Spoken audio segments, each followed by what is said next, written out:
You're fired. Clear out your locker. Samantha was a kind-hearted coffee shop manager who always stood up for what was right. Her simple act of defending a veteran and his service dog cost her the job she loved. But it didn't go unnoticed, and 1 hour later, something happened that would change her life forever. Samantha was a 35-year-old woman managing Riverside Coffee. Unlike others her age chasing high-paying city careers, Samantha loved her small-town job. Her father had been a Marine, and she grew up understanding the struggles that veterans face. She started at Riverside Coffee as a barista 6 years ago, back when old Joe still owned the shop. Her mother never quite understood why Samantha would waste her business degree on making coffee. You could be earning 6 figures in the city, her mother would say, but Samantha knew that money wasn't everything. She had seen how the coffee shop helped her father after his last tour, how having a warm, friendly place to go made all the difference. The locals loved coming to Riverside Coffee because of Samantha. She remembered everyone's story, which Marines had deployed, which families had children coming home, who needed a little extra kindness. She even kept a notebook behind the counter listing everyone's usual orders and the names of their family members.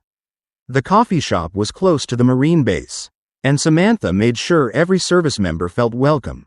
She knew her regulars by name and always had a kind word ready. But what really made Samantha stand out was how she treated veterans with service dogs. She had watched her own father struggle with PTSD after his last deployment.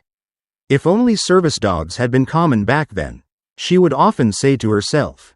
That's why she made sure every service dog and handler felt especially welcome at Riverside Coffee. Every Wednesday, she hosted Veterans Coffee Hour.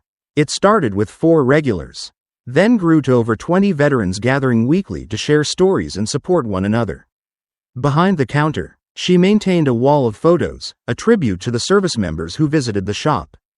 One of those regulars was James, a veteran who came in with his service dog, Max. When James first started coming 2 years ago, he could barely speak his order.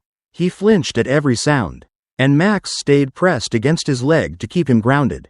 Over time, with Samantha's gentle kindness and Max's calming presence, James slowly became more comfortable. Then, one morning, the new health inspector showed up. Mr. Thompson was known around town for being overly strict. He had already shut down 3 businesses that month and didn't care about understanding the community. That morning, James entered with Max as usual. The large German Shepherd wore his service vest and quietly stayed by James's side, doing his job. But the moment Mr. Thompson saw Max, his face turned red with anger. "You can't have dogs in here," he shouted, startling several customers. "This is a health code violation. This place will be shut down immediately." Samantha saw James start to tremble, just like her father used to when he was overwhelmed. Without hesitation, she stepped forward. "Sir," she said calmly, "Max is a registered service dog. ADA laws clearly state that service animals must be allowed in food service establishments." "I don't care about any laws," Mr. Thompson snapped. "Either the dog leaves, or I shut this place down."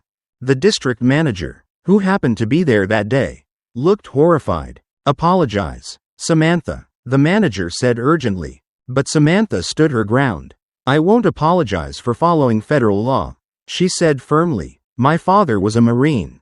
He taught me that standing up for what's right matters more than keeping your job." "Then you don't have a job anymore," the district manager yelled. "You're fired. Clear out your locker." Samantha ripped off her apron. 6 years of early mornings and late nights, of caring for her customers, gone in an instant. Fired for standing up for a veteran. Her stomach sank. Rent was due next week. She had no savings, no safety net. She grabbed her belongings and held back tears. Then she heard it, a low rumble. Then another. Then more. Engines. Dozens of them. The ground practically shook. She walked to the door, confused, and stopped in her tracks. The parking lot was full of Marines, lined up in uniform, serious and still, and leading them was Colonel James Parker, walking directly toward the coffee shop. Unbeknownst to Samantha, a customer had filmed the entire confrontation. The video quickly reached the Marine Corps base, because that customer happened to be married to the base commander. Colonel Parker didn't waste time. He marched up to Mr. Thompson and the district manager.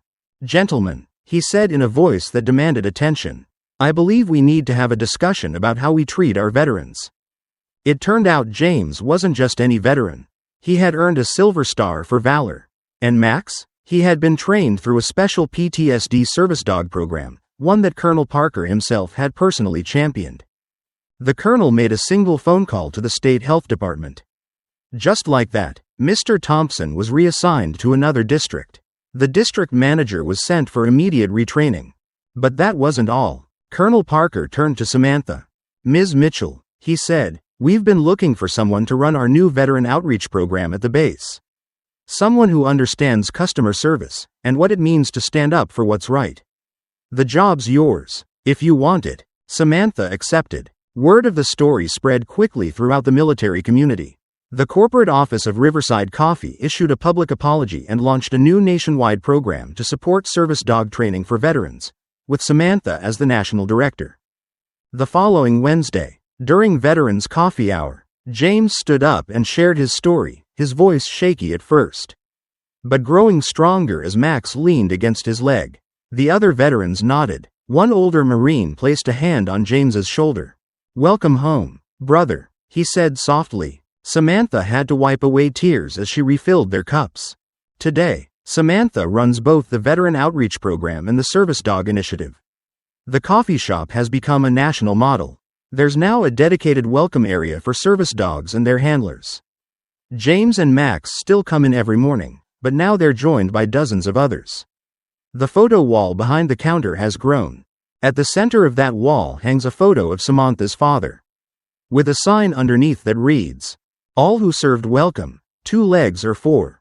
Even the district manager who fired her now works alongside Samantha, helping to train other businesses on how to support veterans and service animals properly. Samantha's father always told her, doing the right thing isn't always easy. That day, she proved him right, but she also proved something else. When you stand up for the right people, the right people will stand up for you."